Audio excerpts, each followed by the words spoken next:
from this computer, progressing progress. And now I get to say hi to everybody. Welcome. We've been having a conversation about life, the universe, and everything. So let me, is Tananarive, are you there? I am. Okay, so I would like to introduce myself. I'm Steve Barnes. I'm your host. And right there is my partner in crime, Tananarive Dew, Hey. the wonderful Tananarive Dew. And we will go back and talk about these things. I hope that I have something special for you today. I find that quantification is a useful thing. Before I get into that at all, Tananarive, is there anything you'd like to say? Just let it all out. You know, these people, half these people came to see you, not listen to my rusty butt. Well, if you got my newsletter at tananarivelist.com, you've heard what I'm working on besides my new book. Again, there are a lot of things competing for the time of my book, but this time I'm actually fighting back. Like I'm protecting the time to write on my book, but there are other pressing things that come up, like an opportunity to maybe co-direct or direct a couple of short Direct. films. Yes. So I wrote in my newsletter about how I just tweeted out, I think Steve and I should write another short film. It's been 10 years since Danger Word. And it is amazing and not like amazing, I guess, how quickly things gelled. Like one thing directly related, because the director of our last short film was like, yes, and here's a contest with a budget. But also randomly, a production company approached us about, hey, would you like to direct a short film version of The Keeper? So again, write down those goals. Maybe just proclaim them aloud here later when people have time to contribute their own stories and processes. But I'm just again like, wow, that really works. It really works to write it down and it helps make it real. It really does. And we're going to go into that. And I want everybody here to understand that we may not be right about what we're saying, but we're working as hard as we possibly can to be honest about what we think is true and to give you ways of easily testing whether or not it's true. So be scientists, don't be followers. Perform the experiments, correlate the results. If those results align with the hypotheses that we offer here, then they become theories. We have Firedance theories of behavior and what happens. And any theory can be disproven. And in this case, there's a certain amount of faith because, we don't have a large enough statistical group to say, well, this works 90% of the time or this works 85% of the time. We don't have that. But what we can say is it seems that your odds of living the life you want begin to increase as you do these things. That's our only point. So before we get going anymore, I would like everybody to unmute yourselves and say hi to everybody else. Just kind of say hi. Let's get the Hello, family going. everybody. Happy day. Hello, everyone. How are you all? Hello. Saturday. Hello. Always good to see everybody. It is good to see everybody. Absolutely, Happy absolutely. people. So, um, this last week, I realized that after Manila, there were certain cycles of my life that I had completed in terms of martial arts training. I'm not at the same level anymore in terms of my emotional needs. We're not talking about my performance. In terms of my skills as a martial artist, my all I'll say is I've got a really good writer's understanding of the martial arts. That's as far as I'll go in that sense.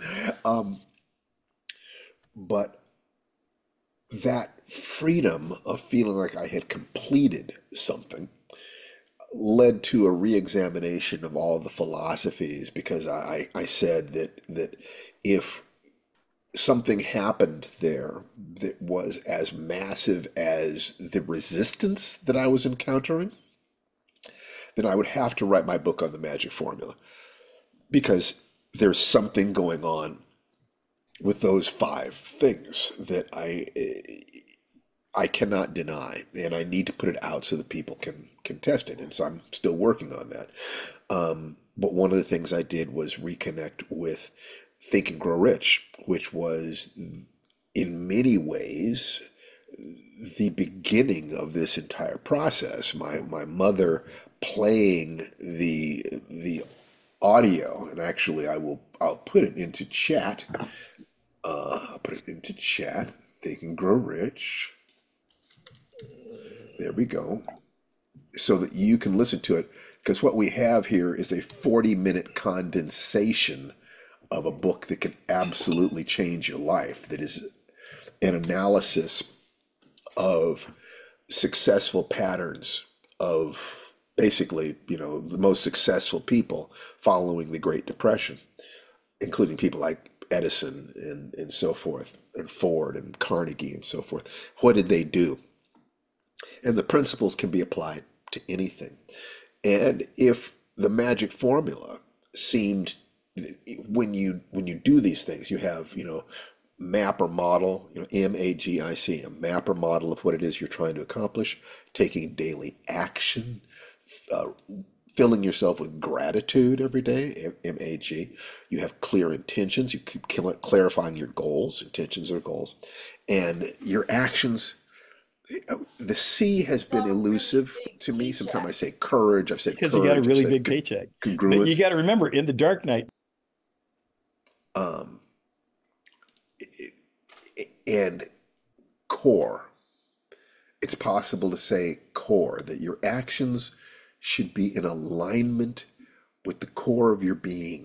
When they are, then you have that congruence, you have that coherence, you have that courage, because this is who you are. As you wake up, you simply wake up every morning, clarify your sense of who you are, and then say, well, if this is who I am, what does a person like me do today? And then you do that. And at the end of the day, you look back and say, did I do the things that a person like me does? If the answer is yes, great. Now I lay me down to sleep. Tomorrow you start over again. If not, you make little adjustments. And what I noticed is that as long as you didn't have a zero in any of those categories, you were making forward progress. This is a path of mastery. Mastery being the capacity to do spontaneously what you would have done if you'd thought about it for a week. It's that sense of this is who you are. It's an unconscious competence. And that if you get above about a 5, you start getting lucky. And this was unexpected.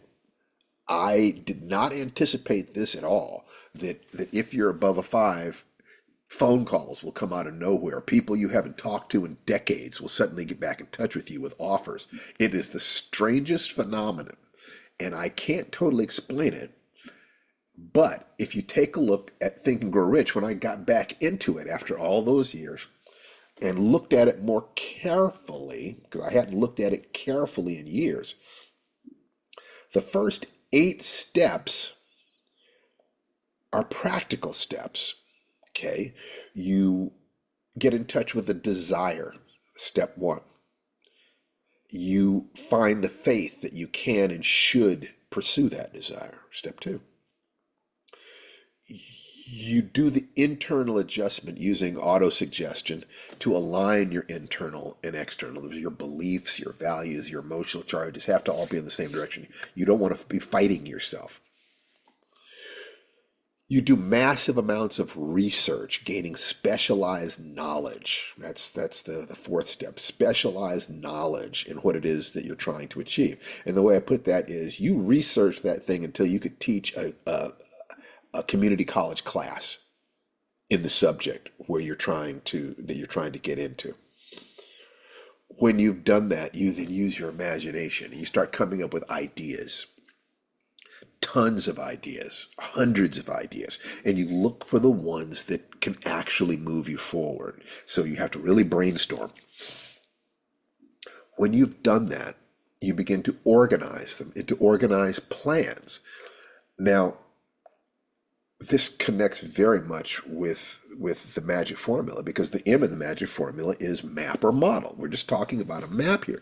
And what I've said is that I can't predict the specific needs that you're going to have in your life. So you can take the general principles and then you look for specific maps that are closer. In other words, if you want to be an artist for a particular magazine, You can use the magic formula to get there simply by modeling other people who are successful artists or are successful artists for that magazine. What did they do? Who did they meet?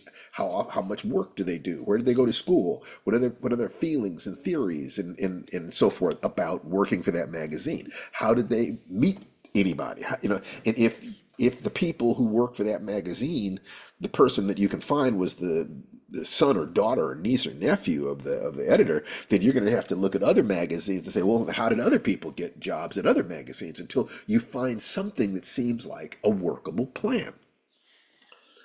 Then you need to commit to your plan. You need to just kind of say to yourself, okay, I believe that if I take these actions every day for 1,000 days, just one way of looking at it, I can get where it is I'm going. Or 100 days, or 10 days, depends on the goal, right? At that point, it becomes a matter of, who are you? Will you do these things for 10 days, 100 days, 1,000 days? And in 1,000 days, you can accomplish, you can make serious, serious progress on any goal and accomplish most goals. So persistence, that thing of, how do I organize myself to do the things I need to do every day? The step after persistence, see, up until this point, you can do all of this without any cooperation from anybody. In other words, you can generate you can look at the steps of the magic formula. They don't require outside help. You can take the first 8 steps of Think and Grow Rich. You can get in touch with your desires, generate faith, clarify your internal representations, your values and beliefs, to be sure that they all support what it is that you're trying to do. You can research your butt off. You can become an expert on this thing. Okay, the library awaits, the internet awaits. You can generate ideas, hundreds of them, thousands of them, recognizing that, it's that idea, most of them are nonsense. As a matter of fact, you want some of them to be nonsense. You want to deliberately generate nonsensical ideas because you want to take off your governors. That part of your brain that says, oh, that doesn't make any sense. Good. You deliberately want some of your ideas to not make sense, because oftentimes the idea you're looking for will make no sense at first. But when you look at it later, you realize, oh, there actually is a way to make this happen. You can make organized plans without anybody else. You can make a commitment without anybody else. And you can persist in doing the things you need to do day after day without anybody else. And here's the thing. The next step after that is the mastermind, where you need at least one person to help you. The steps you've taken up until this time create power and alignment. You are what you say you are. You do what you say you're going to do. You move with enthusiasm and energy. You become more attractive. That is real. It's hard to put it in any other terms. Finding at least one person who's going to be willing to align with you, to help you to bring your goals to life, is actually, they talk about how you know that you're more spiritually aligned when you're in the park, and birds will land at your feet and not be chased away. That is kind of an alignment. Another way that you know you're making progress is when people naturally are attracted to you. They vibrate, they align, they like your vibration. It's like being in the presence of a tuning fork. There's so much negativity in the world, and you're a positive person. So of course they're going to want to be around you. You will find that one person. And it's not necessarily a romantic connection, although it can be.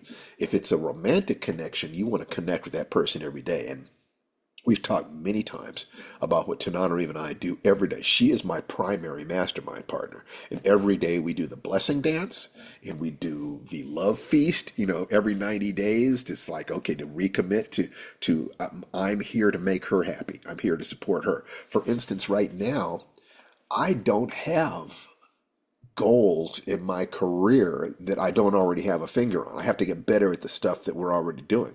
Whereas Tananarive wants to direct.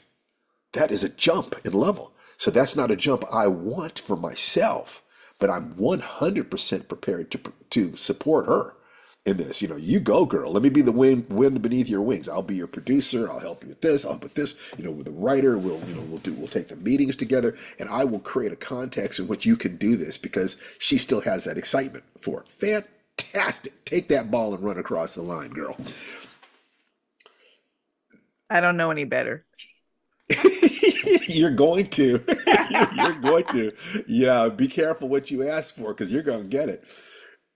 On the other side of the mastermind is sex transmutation, which is basically that's how you know when you want something enough. When you want success as much. When Arnold Schwarzenegger in Stay Hungry, was it Stay Hungry? No, it wasn't.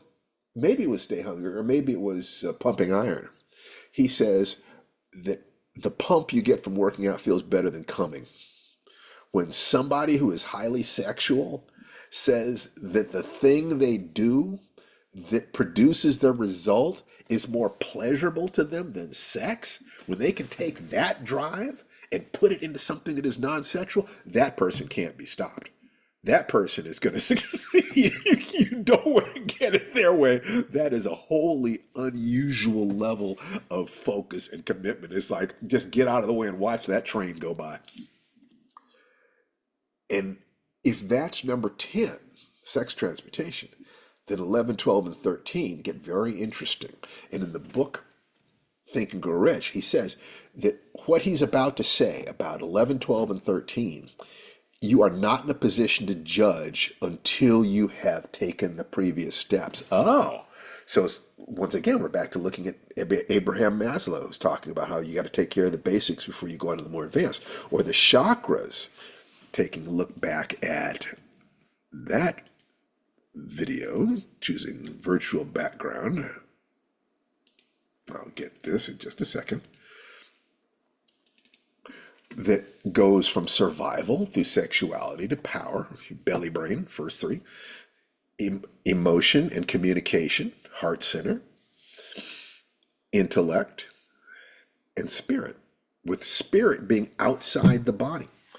You look at that stuff and you listen to what they said about Think and Grow Rich, where you have to take care of the mundane things before you get to the more advanced things, because number 11 is the subconscious mind, meaning the ability to connect the conscious and the dreaming mind. That's what creates that's what takes creativity to a completely different level.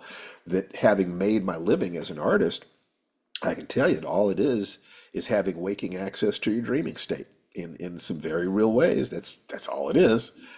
Nothing complicated about it at all. And then the next step after that is the brain, which, if you read carefully, is that tuning fork thing, where if you get sensitive enough, you start being able to pick up the vibrations of the people around you. Now, clearly, we don't need to go into woo-woo about this, because there are ways that we align ourselves to other people by matching their breathing and their body language and their verbal predicates and other things like that. So we start being able to pick up that tribes as groups behave differently than individuals. We know this. But you start being able to get into this more deeply, the ability to create a unit. There are risks to become a unit in a group. If you don't know yourself, the group will begin to tell you who you are. So you have to be careful about that. You can see that in political seasons, that highly politicized people will start to simply take the belief patterns of their political groupings. And it's like, it can be scary, because it's like, the forebrain shuts down and they're operating on instinct, playing follow the leader. But it might be important to wonder why we have that. If that's true, why we have that, it would seem to be a survival value. It would seem to me that groups that did not produce people who could follow mindlessly, in essence, got wiped out by the groups that did. There are times when you simply have to, go over the wire and into no man's land, to put all of your survival wishes, to the side and go out there and march into machine gun fire. And if you can't do that, then 99 of you get wiped out, but one of you got the grenade into the machine gun nest, and now your troops can move forward. There is that stuff, but we want to be able to create units and tribes that are in alignment with our goals, or be able to help our tribe move forward in a direction that we can see. And to do that, you need to be vibrating at a higher level, would be one way of looking at it. You have to be attractive, you have to be persuasive. Okay. And then the last step, the sixth sense, would seem to be what shamans are talking about, where you are simply sensitizing yourself to the rhythms of nature. And you just start doing things. And when you do these things, you're automatically not just taking care of the pain in your life, but you're creating products and services that the other members of your tribe desire. Tananarive, we have often argued about, when do you start helping other people? And she's in this position. Well, Tananarive, just talk a little bit about the conversations we've had there, sweetheart. I mean, I feel like I'm constantly learning. In fact, there's no way around it. I am constantly learning. And my philosophy is basically that as soon as I learn something, I want to pass it along, you know. So sometimes I have to sort of hold back in sort of competitive situations where you don't want to like pass it along too fast. So you don't get that gig because you told, hey, everybody, look at this great opportunity. I can't believe this is so awesome. But we've also talked about it like in terms of dreaming about our first writers room, and wanting to be sure. Now, this is a WGA mandate, actually. I think post strike, you do have to have lower level writers in your room. So in some ways, it's a moot point. But just the way I'm wired up, there is no way. Like, of course, you want top level people, like 3, 4, maybe even 5, like very experienced top level people. But then there's 2 spots, at least in my mind, I'm thinking, and at that writer's table for people who are in their first room or there's only their second room. I mean, they have great scripts, but they've never had the opportunity because my exposure, especially in Hollywood, has been that there are so many talented people. Like you're wading through talented people at any given time, but the opportunities are so limited and people are so averse to working with people they don't know because the stakes are so high and because of bias or whatever the reasons. There's a reason people say Hollywood is who you know. That there is a big reason people say that. So having been kept on the outside is not any indication that you don't have talent at all in many ways. I mean, that's like the worst barometer. In fact, like I remember when I was at Antioch, first started teaching screenwriting. I didn't even have a credit yet, but I was striving. I knew I was a pretty decent screenwriter. And we had a meet the faculty event where all the students were just asking about everybody's credits. And I was so annoyed by that. That has nothing to do with whether I'm a good instructor.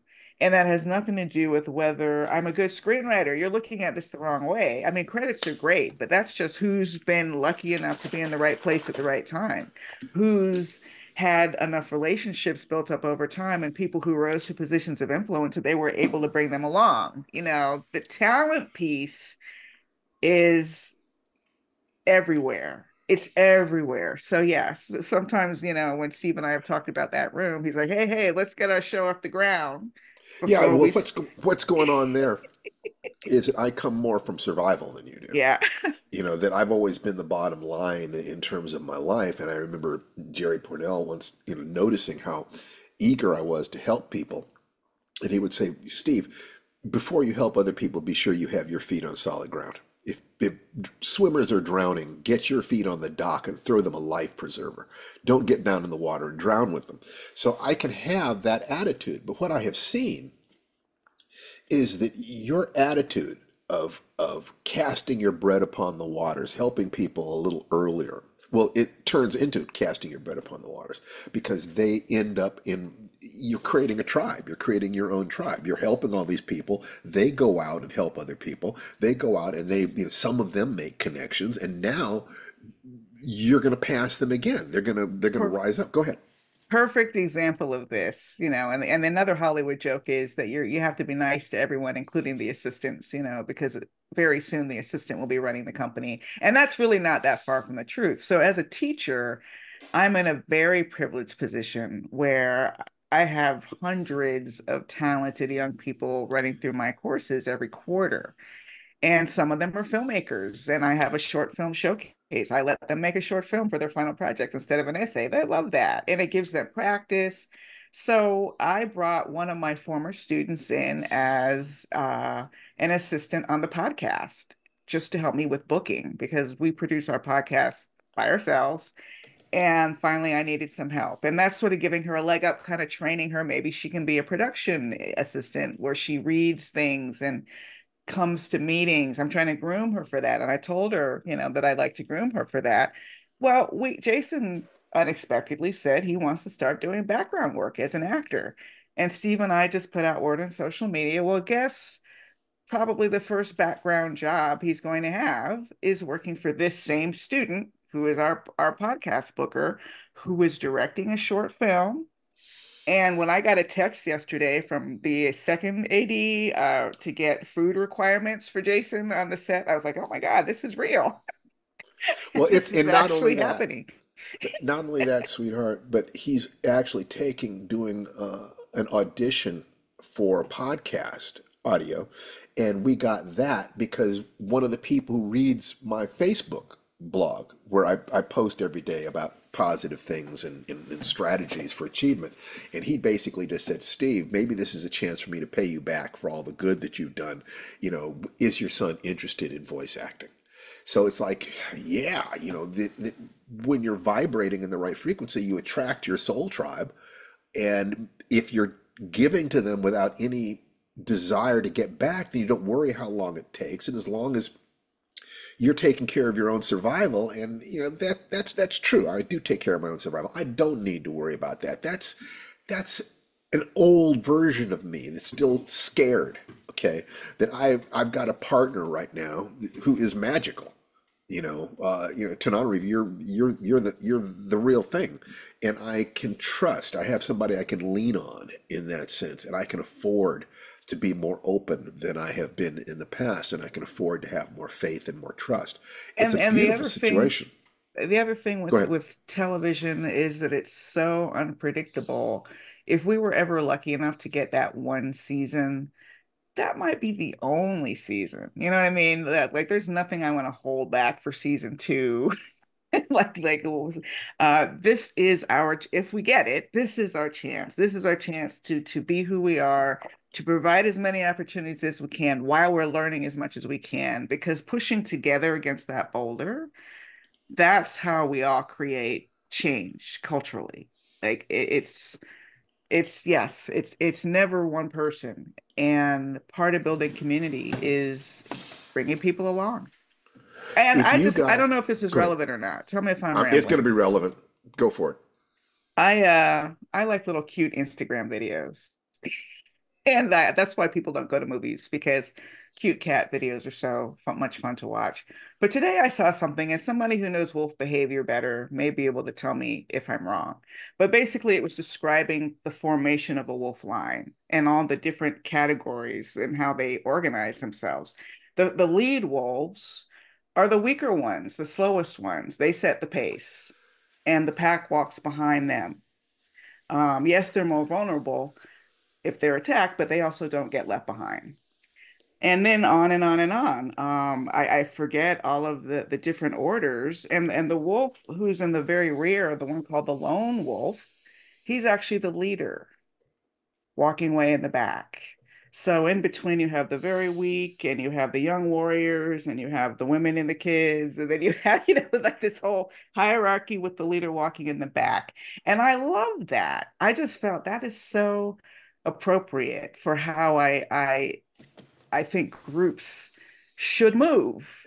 And whether it's a writer's room or a writers group or whatever it is that you're doing in the world to communicate, to both learn and teach while you go.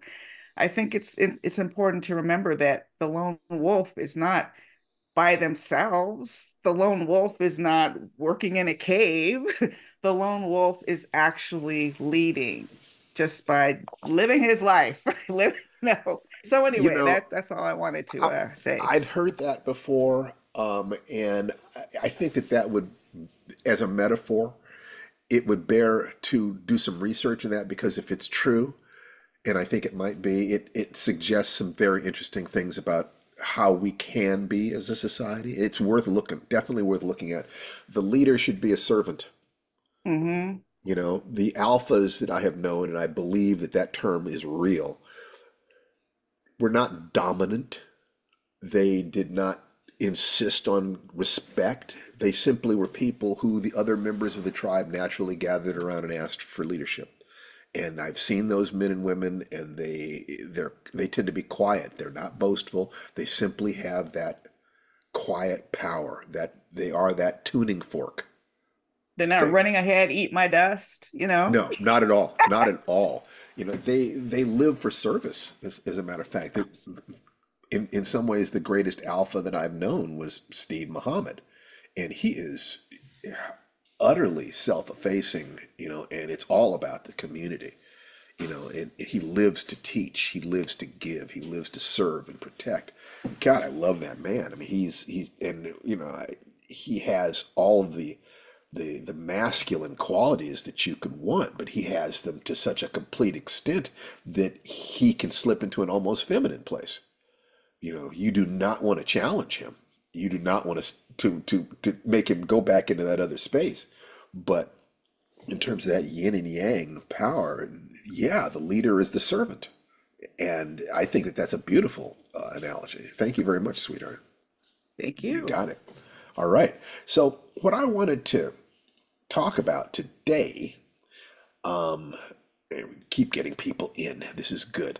But I wanted to talk about today, trying to help people. Okay, what I wanted to say about the Think and Grow Rich, if you take a look at those last three things, you're talking about luck. You're talking about by the time you get to just kind of being in alignment with nature and the things that you do naturally create opportunities.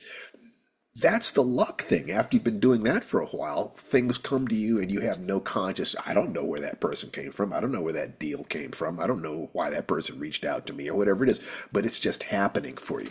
So if I saw that in the magic formula and I see it over here in Think and Grow Rich and I take a look at the chakras and the very head chakra is spirit. You know, you're outside of the material world. You're outside of Newtonian action reaction. Things are happening. You're seeing this in a different way, feeling and experiencing it in a different way. It suggests, well, that this is all on the right track.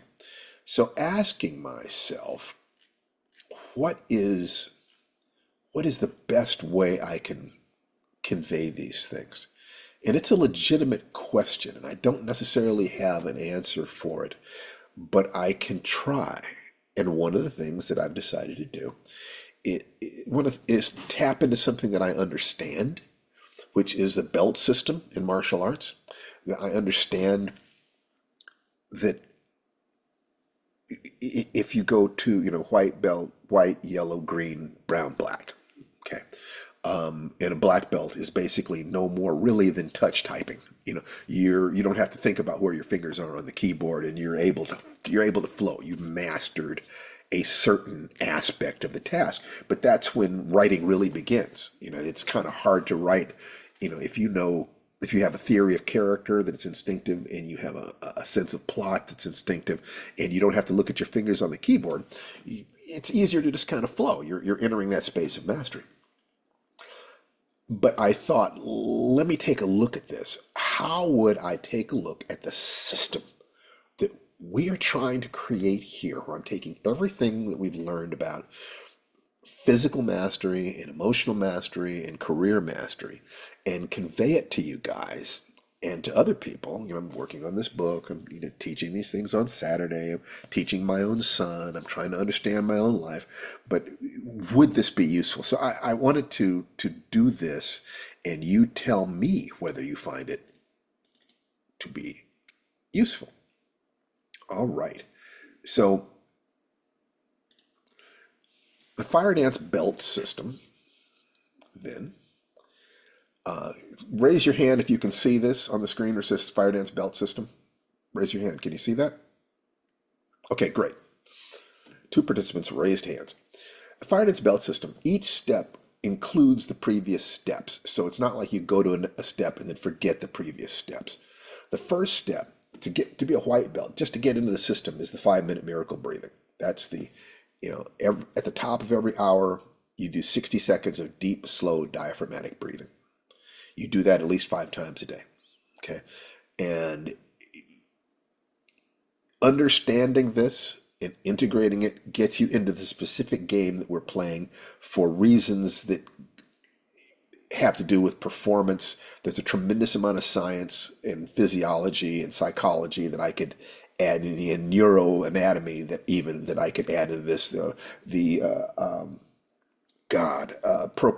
proprioceptive. The fact that if you have an hour to learn something, you're going to learn it faster if you break it into 5, 12 minute segments, is if you do it all at one time. Neurosynaptic facilitation is what it's called. There's a lot of science that get in this, a lot of stuff, but this is the way it begins. And it also has to do with stress physiology and performance psychology. In stress physiology, stress is not the problem. Strain is the problem. And you can prevent strain by controlling your breathing.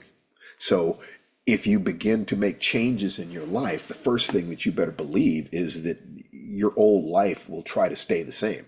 You're going to experience stress as you change, both inside yourself and externally, because the people in your tribe will start noticing that you're changing. And if those changes are not in alignment with their beliefs, they're going to give you stress. On some level, they might, if that's the whole crabs in a basket thing, on some level, they might be hoping that you'll succeed, but at another level, your success challenges the emotions that they've used to protect themselves. If I don't believe I can succeed, I'm likely to think, well, I can't succeed because the world won't let me succeed. Not, it's going to be harder for me, because there are any number of things that have to do with race and gender and poverty and other things that make it harder to succeed because you're running into social problems. So in life, they pay you for how much stress you can take without cracking. The 5-minute miracle is your entry into this vortex. And if you just get this, if you will just integrate this, your life will automatically start changing for the better. Okay. The yellow belt, that's the beginning. That's how you get into the system. Nothing I say the things I say are going to make a lot more sense if you just integrate that first one. And if it only takes 5 minutes a day, within literally 1 hour, you'll know whether or not this system works for you. So if you're willing to invest 1 hour, you can be a scientist and perform the experiments and find out. If you stay here, the next step is a yellow belt. That's where you start applying the magic formula, the modeling, action, gratitude, intention, and conviction, courage, core, to goals in each of your 3 major areas: a physical goal, an emotional goal, and a career goal. Okay, that Mexican toast: health, love, money, and time to enjoy them. That's kind of the basics of what we want. So I want you to embrace that and make sure that your goals are in alignment with the 3 centers, but also with the 3 gates. That is an ethical structure in a box, basically, where you ask of everything that you do and say: is it true?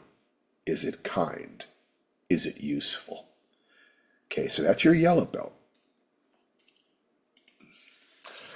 The green belt level is where you take, you're doing the first 2 steps, and now you create a morning ritual, integrating magic. Proper performance of that morning ritual becomes your highest goal. Because if you can get your morning ritual together, you can have the day that you want. And all there is to life is having a succession of good days. You have 7 good days, you got a good week. You have 30 good days, four good weeks, you have a good month. 12 good months, you have a good year. 10 good years, you have a decade. Okay, so if the smallest unit of that would be the breathing in step one, white belt breathing, just to perfect your breathing, and then you perfect 1 hour of your time or less. Actually, good morning ritual can be done in 10 to 20 minutes. You pay attention to your days. You put all of your attention on having a perfect day, a perfect hour, a perfect breath. You wake up every morning, do your morning ritual, check your calendar, put everything that needs to be addressed on your daily, weekly calendar sheet, live your day, work hard, have fun. And make sure to put fun is one of your goals. It better be one of your goals. At the end of the day, check your results. You look back. How did you do? Okay. And rinse and repeat. You just do this every day, day after day, and your life will take care of itself. At the brown belt level, you're going to start getting some real resistance now, but you're also going to start picking up speed. Fear is going to be a major issue. And so you start integrating techniques that deal with fear. We have a number of them here, and there's tons of other ones. But things along the lines of the glitter and water technique, where you literally just visualize a glass tube filled with water, and there's glitter suspended in the water, and you just wait for the glitter to settle to the bottom, and you'll gain clarity. And you'll understand what's going on and what it is that your body and mind are trying to tell you about and trying to give you a signal saying, you're afraid. Fear, in that sense, gets your attention. Your fear or the anger that masks it does not protect you. Paying attention protects you. The fear and the fear gets your attention. Pure white emotion. In any of the advanced warrior disciplines, they caution you against anger. What you want is, what Bruce Lee said in Enter the Dragon, real emotional content, not anger. Now try again. Remember that? That's what he was talking about. So handle fear so that it becomes that pure white light of engagement. You want the emotion. Remember where you start with Think and Grow Rich? You start with passion. You start with desire. So you need that. But fear will also come in. And in the fear is like the white light of emotion striking a prism. And fear is one of the colors that splits off. And you can't get back to the white light until you reintegrate your fear. The single fear, the single desire that I see more people have than anything else, but they're in denial about it, is money. They're not honest about the fact that they need to make more money, and they will complain. 80% of their complaints will be about things that a sufficient amount of money would solve. So let's get money handled. Unless you have all the money you need and you never complain about money, it would be best to assume that you did not come from a family that had a healthy attitude about money, and you need to deal with this. So Think and Grow Rich, steps 1 through 8. The ones that you can handle without any outside assistance. Black belt time. You go steps 9 to 13. You start going into the intuition, going deeper into yourself, into forming partnerships, into benefiting your tribe, creating a mastermind group. Like I said, the blessing dance and the love feast are what Tananarive and I do in relationship, because it's a combination of business and intimate. Creating rituals that enable you to connect with business partners or potential, accountability partners. What do you think we're doing every Saturday here? That I can do a certain amount of this work for you, but you guys should be talking to each other in chat, finding out partners. Listen, I'd like to reinforce my blessing dance. I'd like to reinforce my 5-minute miracle. Can we exchange emails every day? Did you do your breathing? Did you do your breathing? Whatever that is, this is necessary. You're going to need to connect at least once a week. For business partnership, where mastermind is 2 or more people who connect in a spirit of total cooperation. More advanced, first degree, second degree, or second degree, third degree, fourth degree black belts, you start integrating other models.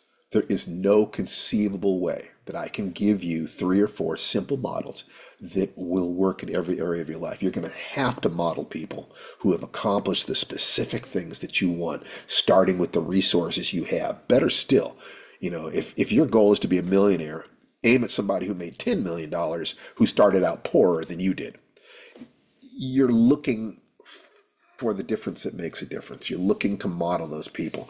I can't predict what you're going to need. I can say that models like the High Performance Six in Brendan Burchard's book, High Performance Habits, Musashi Miyamoto's, principles in a book of 5 rings, the book The Richest Man in Babylon is great. If, once again, you did not grow up in a family that handled money well, it talks about how to save money, how to invest money, how to pay off your bills. It's a terrific little book. But you're going to find something. You're going to be looking for these things. After you've integrated these basic models that I provide you, it's time for you to create art. It's not craft anymore. The first steps are craft. Advanced black belts are about being a martial artist, about the movement is in alignment with your emotions, and you're expressing yourself. And the step after that is mastery.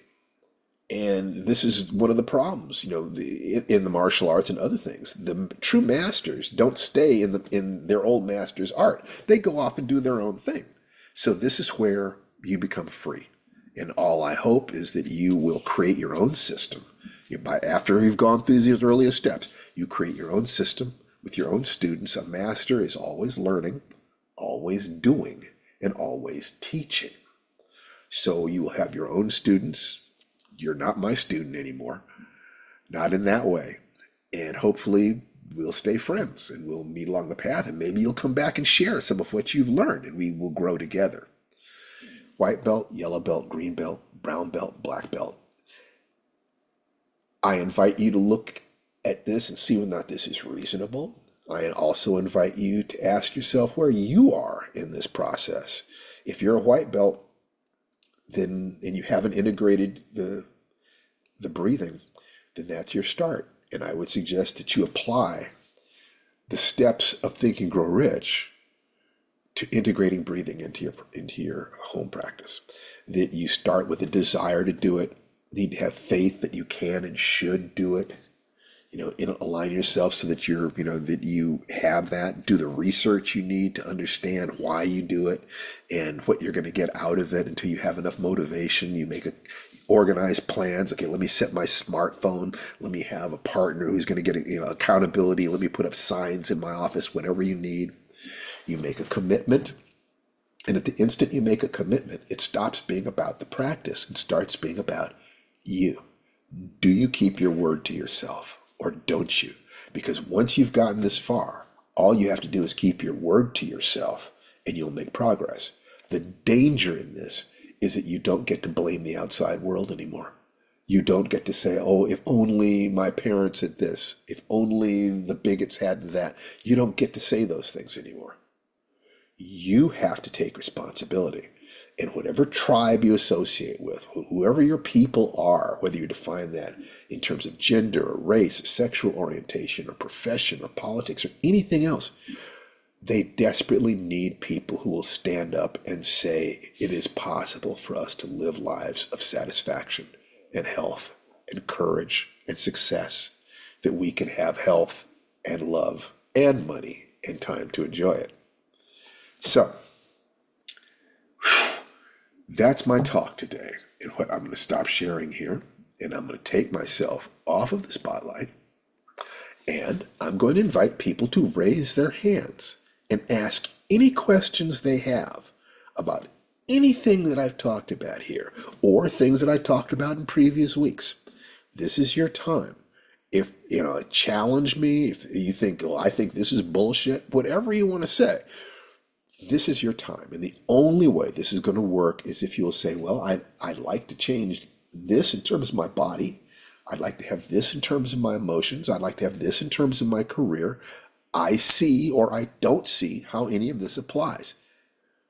And I can tell you that if you will do that, honestly, right now, this is the closest I can come to helping you, and it'll be easy for you to see whether or not this path will work for you.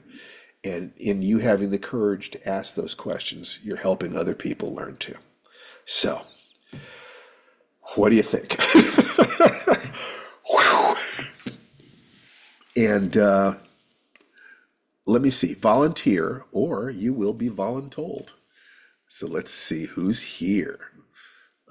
Danny and Daryl Jerry.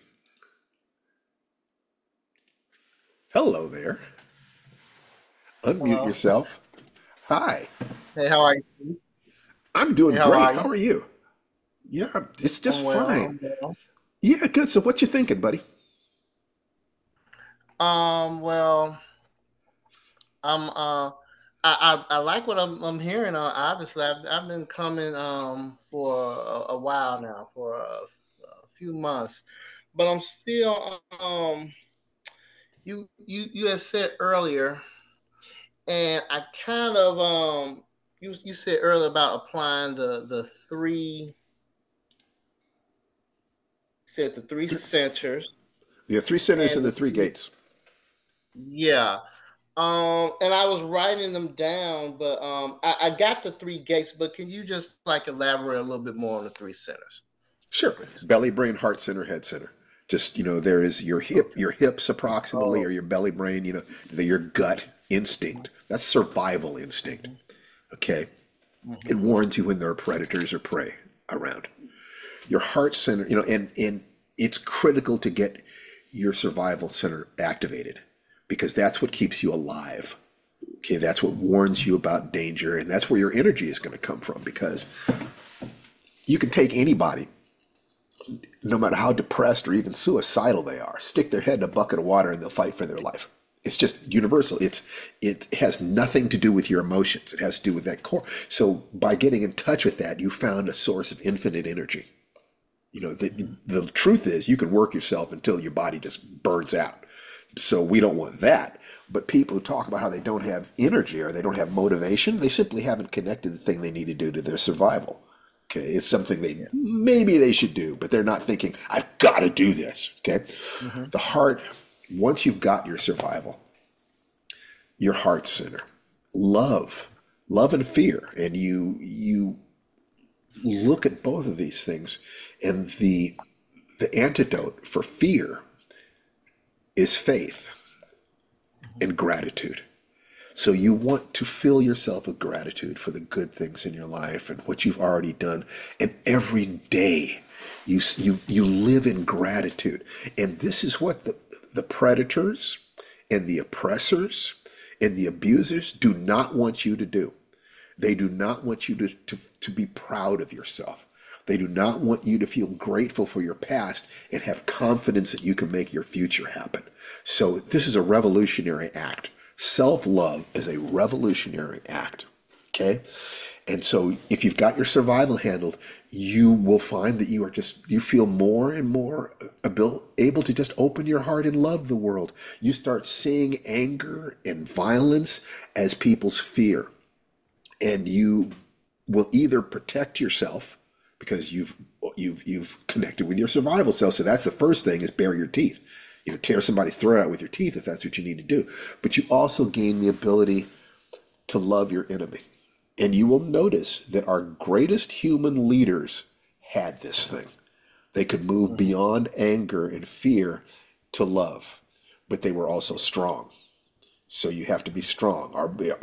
No matter what tribe you're in, your tribe needs you to be both strong and loving so that you can say to people, I've got war in this hand and love in this hand, and I will give you all you can take of either one.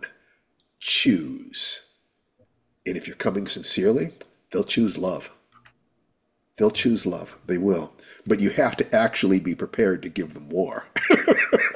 You can't be bluffing about that. Mhm. So that's the belly, brain, heart center. And the next thing is head center, where you're making your maps of reality. You're planning for success. Money, is the coin, the entrance ticket to the adult world. That the adult world runs on money. So that's what you have to do. And this is a problem that a lot of artists have. They can create art and they get really good at making art, but they can't ask for money. and they feel dirty when they ask for money. That's the child part of you. So you need art because anything you do in life to make your way should contain self-expression. This is, I don't care if you're taking tickets at a toll booth.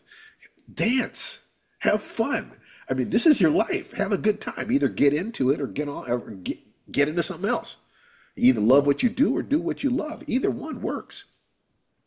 But how are you going to make your way in the world with a certain sense of elegance, making the money that you want and deserve, but also being in alignment with your heart and also taking care of your health and your survival? That's what you want. You want health, love, money, and time to enjoy them. Does that make sense?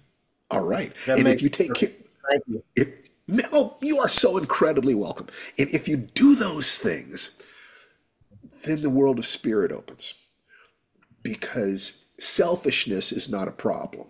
The problem is having a limited definition of self. That once you Yes. have your survival, do you have children? No, no. I have nieces and Okay. nephews. I have stepchildren. Yes, I have Okay. Well, stepchildren. it might be the same thing. If depending on Mhm. you, the Yeah. first time you hold a helpless child, you will understand the universe and life in a totally different way. It's like if that child depends upon you for its survival, Yeah.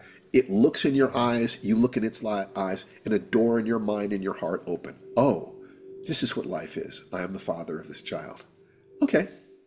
And you simply get it. It's not complicated. It's the simplest thing in the world. And there is an unbroken chain of people who took that responsibility going all the way back to the trees on the savannas of Africa.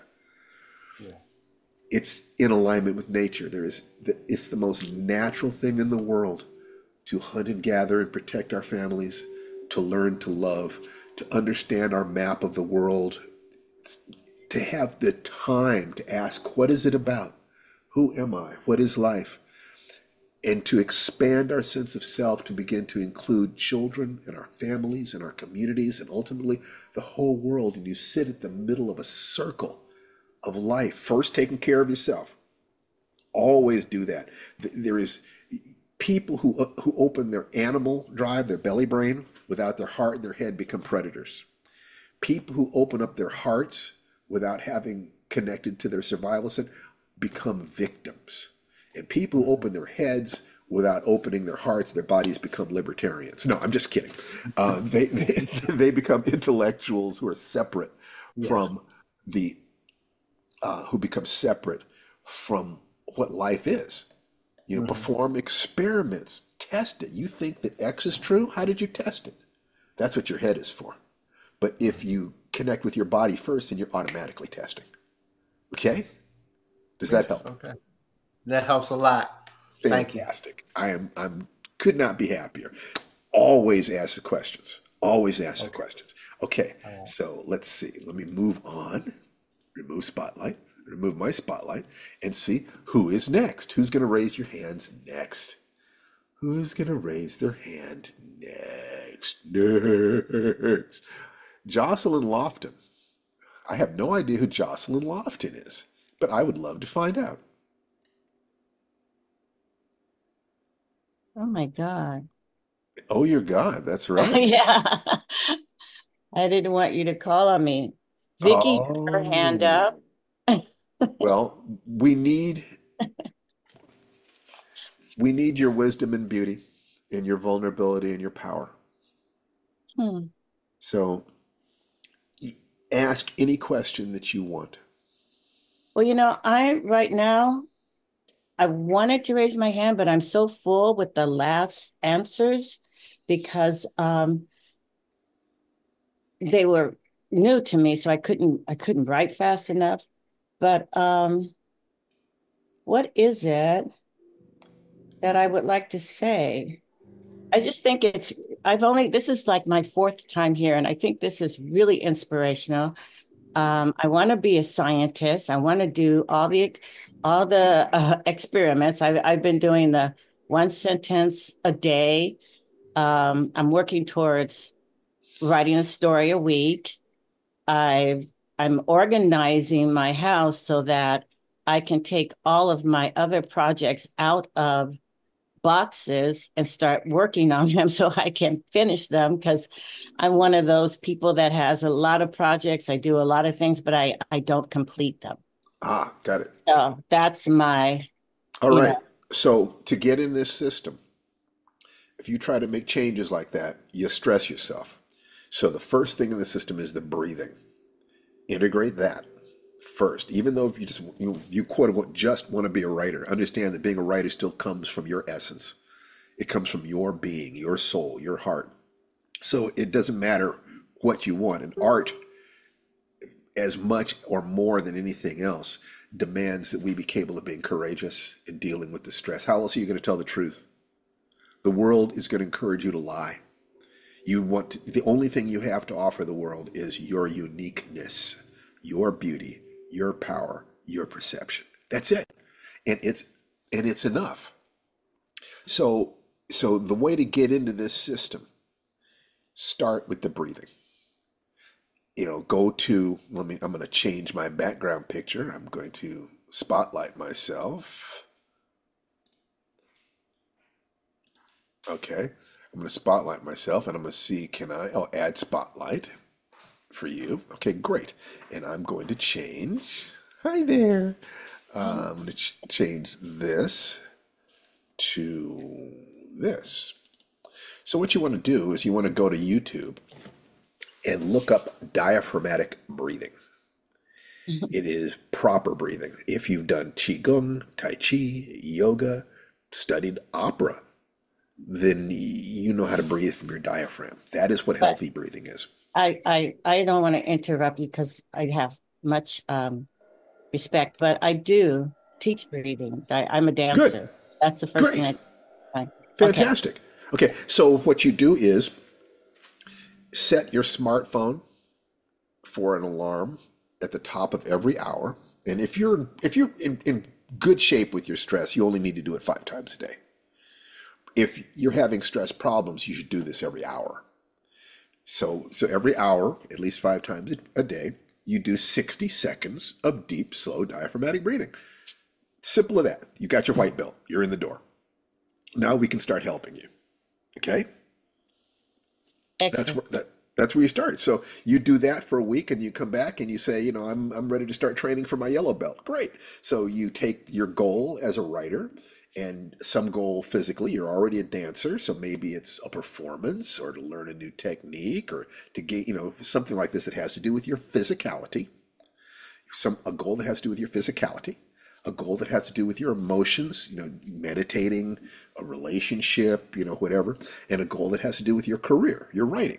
You make sure that you have goals in all three arenas. That will stress you out because if you have goals in all three arenas, you have to change. You can change a goal in one arena without changing yourself. You can just kind of stretch the rubber band. But if you think about three goals that will transform your life, now you must lose your vision of who you are. Now you have to step into your magnificence. Now you have to own your beauty and your power. You can't play small anymore. You gotta be there. Or as Tananarive and I will say, remember that you are that bitch. Just step into it. Just own it. Okay?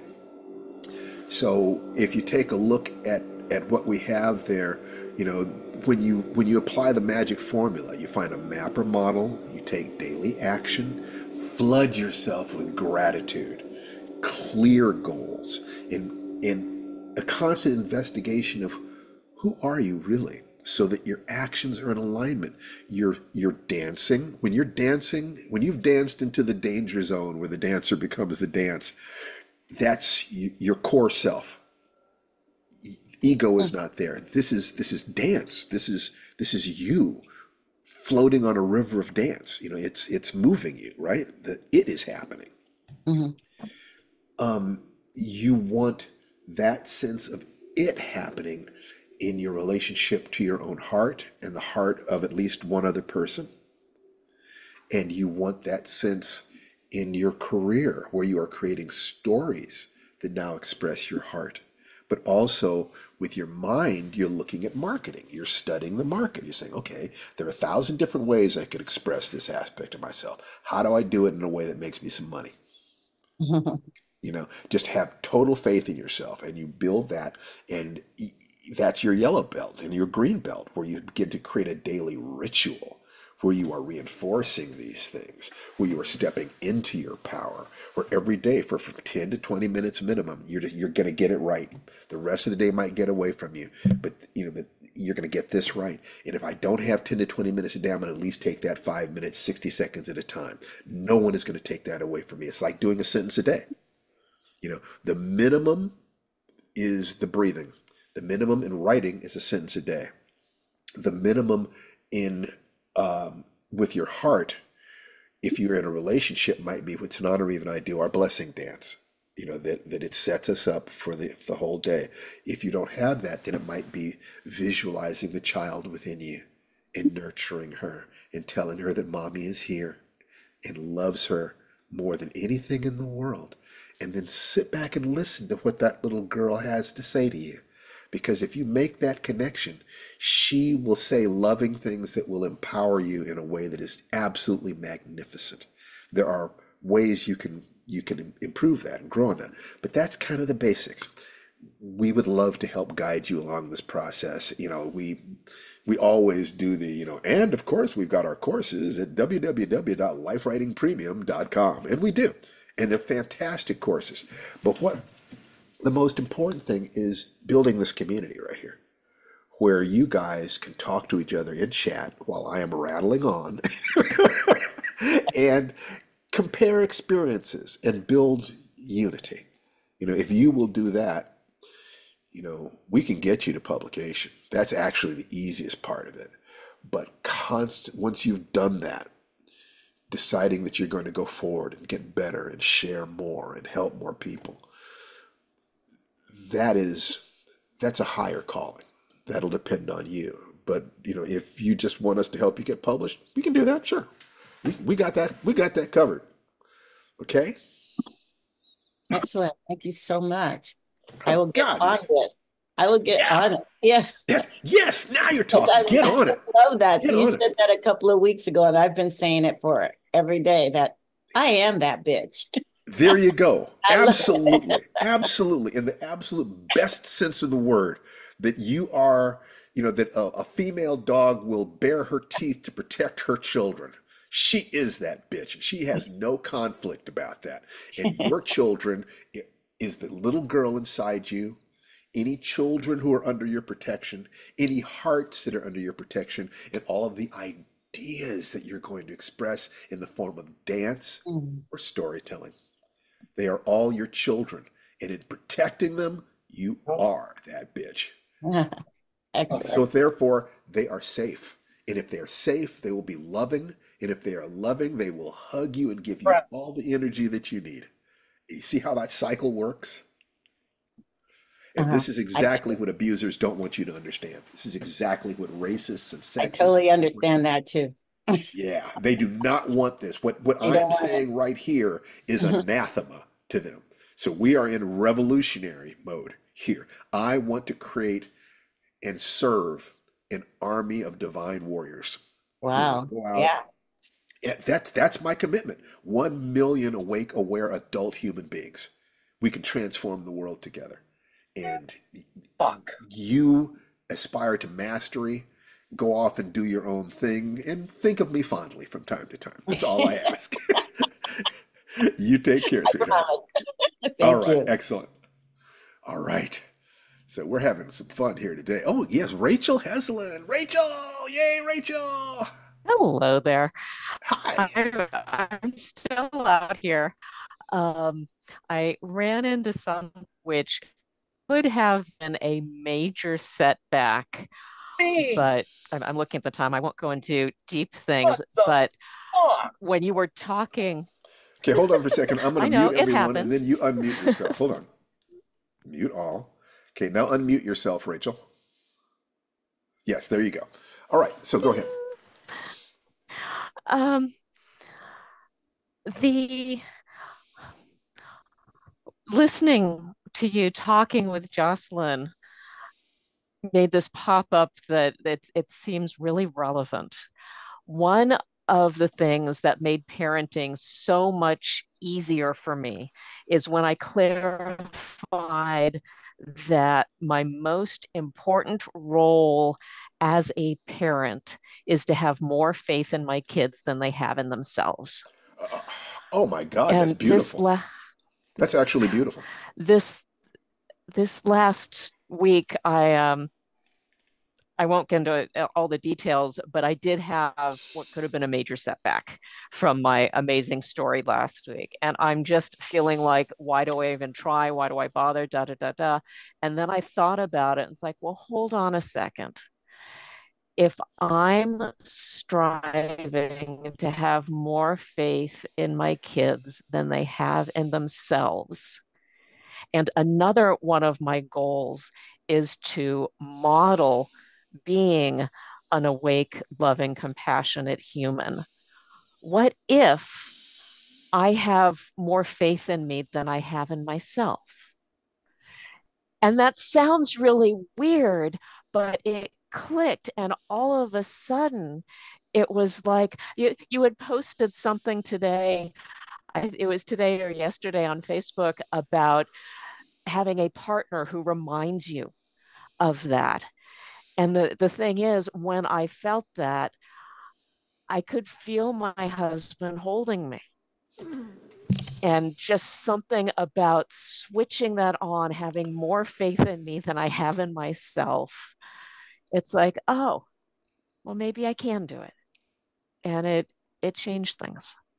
If you if you have faith that there is within you a spark of divinity that is as magnificent as any star in the universe, then your ego shell, the part of you that calls itself Rachel, is like a teaspoon, whereas your soul is the ocean.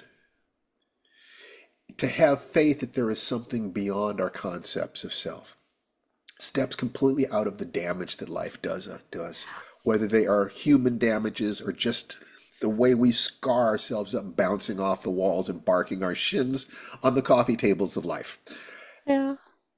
To have faith that there is more is, if you read Man's Search for Meaning, by Viktor Frankl, that the people who survived concentration camps had faith that this had meaning, that they could serve, that there was something going on that was bigger than them.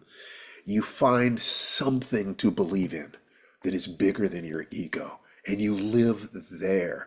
And you live in the creative flow, in the sense of love, in the sense that those who have passed beyond are still here if we hold them in our hearts, or whatever it is that you need to live a life of meaning and joy, to move away from to avoid suffering, embrace joy, and be of service. Just that road. Just that road. Just another day on that road. And it seems to me that you are learning the knack of finding that connection. And if you can do that and radiate that, you will find people who can say, "What is it with you? How did you do that?" And have you already noticed this? Well, the interesting thing is, um, part of my personal path is helping others learn how to get out of the hole. I saw a t-shirt that said Plato's Cave Search and Rescue, which I absolutely loved. That's great. I'd wear that t-shirt. Yeah. And one of the things that I found during my experience this week is I started, as one does, uh, berating myself for having fallen out of flow and how could I allow myself to feel like da da da da da da da. And then I realized part of my journey is that I need to experience all of life, the ups and the downs, so that I can help figure out how to get through the ups and the downs so that I can then help others go through the ups and the downs. Because let's face it, life has ups and downs. Yeah, that's and close to it's perfect. all part of the experience. I can tell you that I never asked for an easy life. I asked for an authentic one. Yeah. In life, you can either have a shell or a spine. And I chose to have a spine because I wanted to expose myself to the elements, the emotions. I want to feel everything that there is to feel during this one beautiful lifetime that I have. And when I first talked about this 30 years ago, people, oh God, Steve, that's so morbid. You're already thinking about death. And now what happens when I run into those people, their bodies are falling apart. They've lost their passion for life because they didn't let themselves process the fact that life is finite. And because I processed that fact a long time ago, I take really good care of my body. I take really good care of my heart. I let the people I love know that I love them every single day. And I'm playing this game called, let me play this game called Hollywood. Let's see, can I figure this game out in the time that I've got? And things seem to be going really well, especially because I've got a partner as magnificent as Tananarive. It's like, we've got a game going on now. This is different. It's like, oh, we've actually got seats at the table. Hey now, this is great. You're doing great. You're doing great. And I see your heart really clearly. So I want to be sure that you have connected with your survival drive because that energy you have must not be naive. You must be aware Yeah. that there are predators in the world who will want to eat you Oh, yeah. because your energy is seductive and attractive. So you have to have that part of you that is capable of taking a stiletto, and meaning it, just so to protect that beautiful loving heart you have. You have a beautiful heart. You have a Part beautiful heart. part of my journey, I'm more of the Aikido shift past rather than direct confrontation. There's nothing wrong with that. But but I am very aware.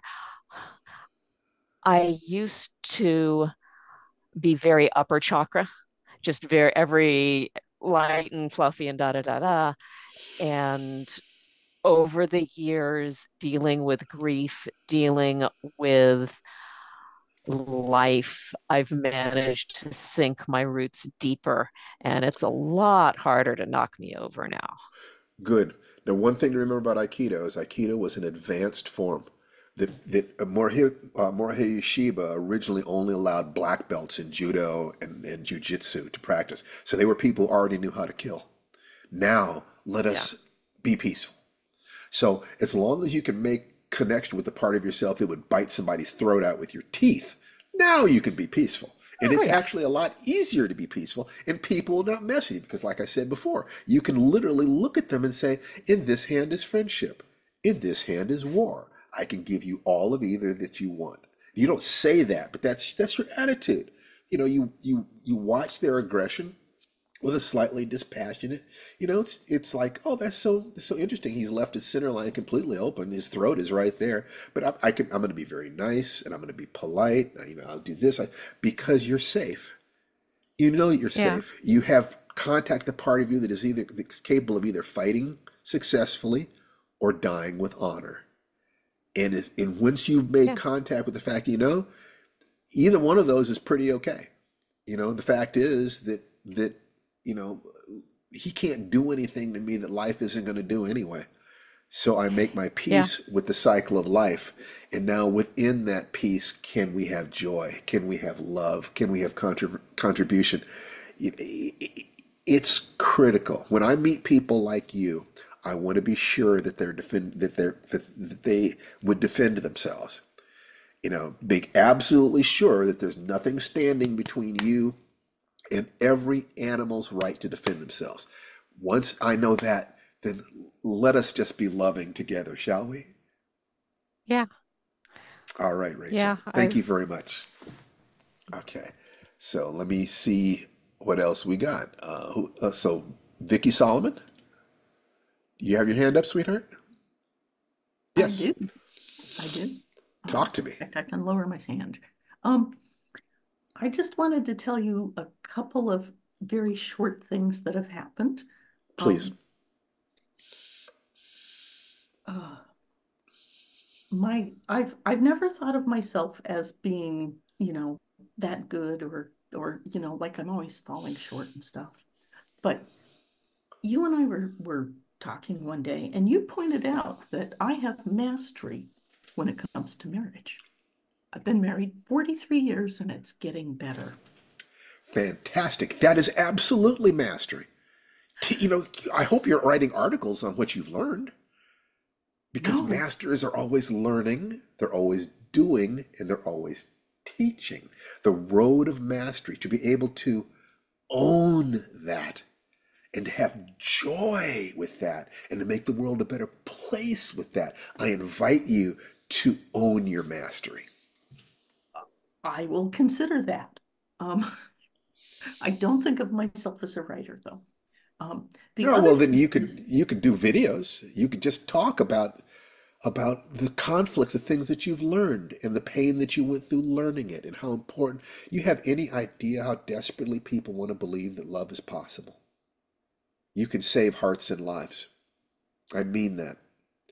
all right, all right. Okay. Anyway, so go The ahead. second thing I wanted to say is I was thinking, well, I'm not very good at friendship. I've always felt socially awkward. And um, so I thought, well, I need to find a mentor. Who would be a good person? And I picked my friend Deborah. Hmm. And I mentioned it to her, and she goes, oh no, Vicky. She says, you have way more friends than I do. Yeah, I think that you need to check in with the voices in your head. That I Okay. think that you have voices that do not always uplift you. So the voices that say something different than what you would say to your own most beloved child. What are the things those voices are saying that you would never say to your own most beloved child? You have identified the things that you want to get in there and come to terms with. Okay. Okay, because we need as many loving souls as we can get on this planet, but we need them to be strong. So and I'll talk about Father's Day a little bit before we close up here today, but thank you for sharing. All right. All right. So, and now we have Nick Hovick.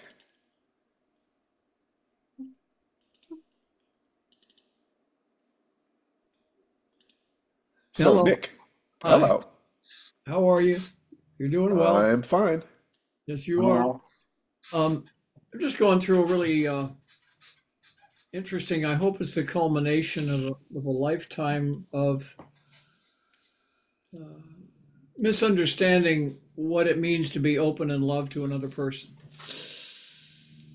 Um, I married a woman in 2017. Um, we had a couple of good years in spite of her sister's constant efforts to talk her out of the marriage. And then she fell off the wagon. We're both in Alcoholics Anonymous, although I work a program and she doesn't. But anyway, she left the marriage, but I couldn't let go. I kept thinking of myself as her husband in spite of the divorce.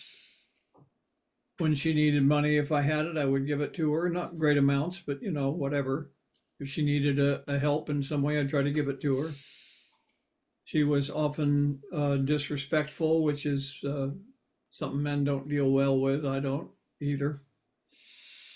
And then about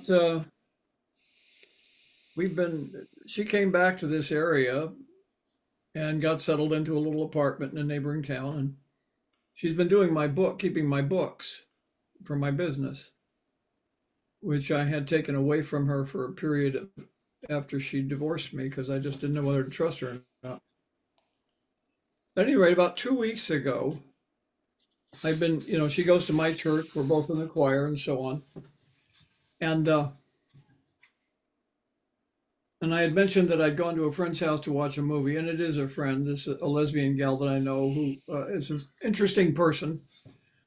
Um, and she responds about a week and so later, she texts me and says, give me $50. And I felt like, whoa, we're not talking, we're not having conversations to speak of anymore. That's petered out. Suddenly she's saying, I know you have a woman over there. Quit gaslighting me. And I said, I don't have a girlfriend. I don't have anybody here. You're gaslighting me. You won't give me the money. You're always trying to hold money over my head. You're always doing that. I know you. And I said, no, I'm not. I got $55 in Okay, so Nick, she is Yeah. not going to change. No, she's not. I have to let go. I have to Or you change. have to defend yourself. You don't have to necessarily let go. You just have to understand she's broken. Yeah, You that's might decide that you want to continue helping her. That's your business. But first, protect yourself. Be sure that you start with protecting yourself. You have no obligation to her that hurts you. You have an obligation to be a decent, good human being.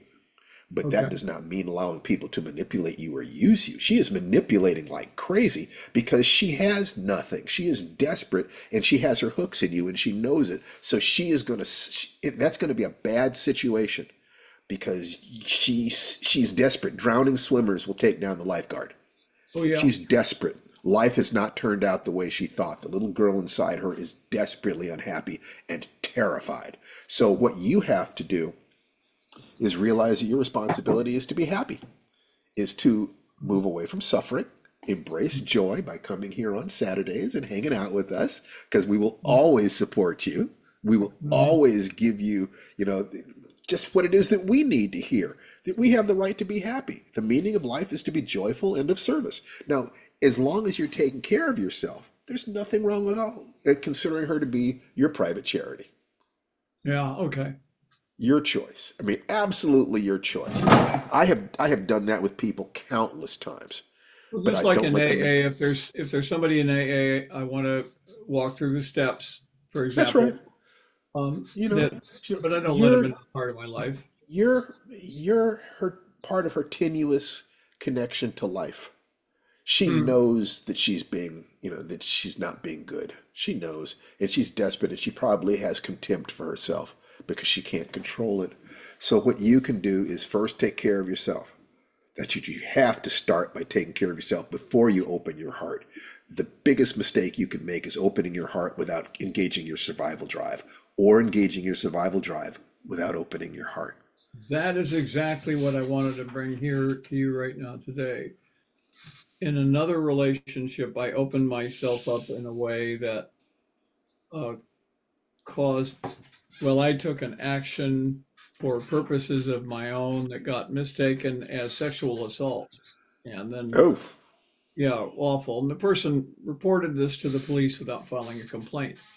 And what I have to look at here, whatever happens, is this is the gunfight at the OK Corral in terms of self-protection.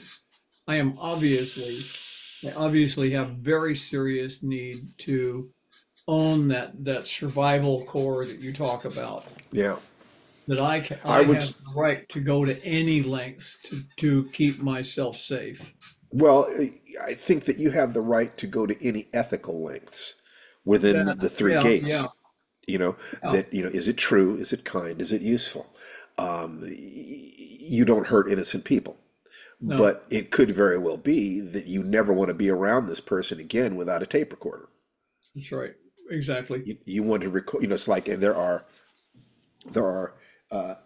flash drives that you can get on your key ring that also record audio, Oh, record hundreds of hours of audio. And they're really cheap, $30, 30, $40.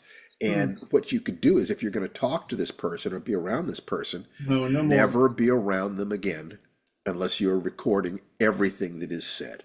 You might Yeah. want to do that. That's a way of protecting yourself. So now you can feel more comfortable. Well, I think staying away from contact with her is very good at That's thinking, fine too. That's and fine too. that But leaves we her start. free. You start by being sure that you're safe. Okay. Right. Okay. So you talked a lot about your martial art practice, and I think Yes. that's been a place where you've been able to meditate and stay in touch with self-protection, self-care. You know, yes, it isn't the movements of the martial arts. It's the center of the cyclone. Where does all this stuff connect to, and it all connects to the survival drive. So Mhm. the martial arts exist to kind of take you into that center, and then once you've opened that place, then you go back and you build your technique around it. I mean, a real fight is two cats in a sack. There's no, it's not technique, it's Yeah. will. And willingness to use fang and claw in the awfulest way you ever saw. Gingham dog and the calico cat side by side. Anyway, Yeah. and I've got that, and that it's that very absolute sense of commitment to protect myself, and the knowledge that it's like, hand-to-hand combat. Are you kidding me? I'm a primate. Use a tool.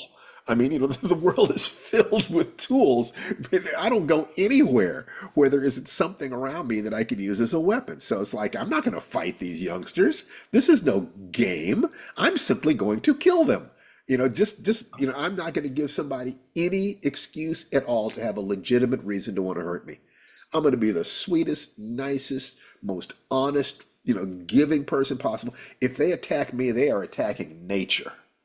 They are out of alignment with nature. And from there, I have the right to defend myself with everything I've got. And the wolf that lives in the back of my head, as a matter of fact, let me get my wolfie.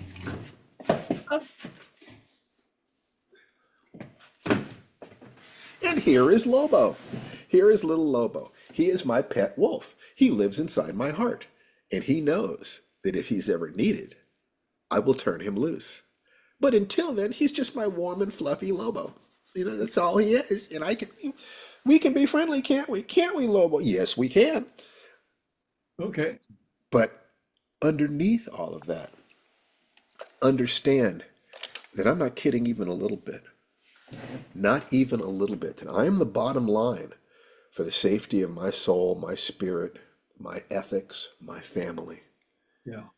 So get clear on that. I mean, crystal clear on that. If you have to imagine yourself as a little child who needs his daddy to be strong, then you do that. But once you've found that connection, you can afford to be merciful to the broken. Simple as that, okay? Yeah. Yeah. Okay, so I've got to start wrapping up here. Wrap it. And what I was just talking about, adults have to be strong or the children are not safe. And that is the children within us or outside us. And there is a male and female energetic. Human beings generally have divided that up. So this is nurturing here, protective there. But the truth is that all of us have both of that within us. Mm-hmm. Father's Day is a celebration of the men who hold that position, and perhaps women who've been forced to hold that position. My mother had to hold both. And I am so sorry that I was not as good a son as I could have been to her, that I did not understand how much stress she was under. For anyone who has been the protector of your family, who holds that energetic in the world, whatever your genitalia, I want to thank you for keeping the children of the world safe. Just like on Mother's Day, it's thank you for the nurturance, regardless of your genitalia. It's the energetic that does it. When I look at myself and ask, what am I at the most basic levels? I used to be afraid of the concept of enlightenment because it removes all of the identity things, and my ethics were tied into my identity. And I wondered if I were to dissolve the ego shells, would I still be a father? Would I still be a husband? And what I have found in the last 10 years is that there is nothing for me to be afraid of. That whatever it is that I am on the deepest levels, I'm a dad. I just am. I love my kids so much, and I love children, and I love the feminine, and it's just who I am. I have permission to do whatever it is that I need to do to complete myself in life because I know I will do it within those constraints. What we're talking about here are those basic human energies from the practical to the spiritual, and resolving our practical material needs of things like security and money and sex, so that we can be loving and move beyond that to questions of what do we want to leave in this world when we're gone, because life is finite, and the things that we do that are in the framework of understanding that are bigger than the concerns that we have when we're thinking about just kind of paying those lousy bills. Let me get up, have another day, let me feed the dog, let me do this. No. How about joy? How about service? How about you being everything that you dreamed of being when you were young and the world was kept away from you just a little bit by protective parents? You are now the mother and father to the child inside you. You are now the protective parent of your dreams. And I want nothing more than for you to own that and be that and have the life you deserve. All right, everybody, why don't you unmute yourselves and say goodbye. It's that time. Bye, Goodbye. everybody. See you all next week. Goodbye. Fantastic. Bye. Wonderful. Both of you. I'll see you next week. And I'm so happy, always so happy to see. Oh, there's Megan. Hi there. How you doing? Hi. Hi. Hi. Oh, God. Until we see each other next week. What were you saying something, Maggie? Okay. Until we see each other again next week, the divinity within me salutes and acknowledges the divinity within each and every one of you. Go out and be that bitch. Namaste. Happy Father's Day. Everybody next week. Bye-bye. Bye-bye. Happy Father's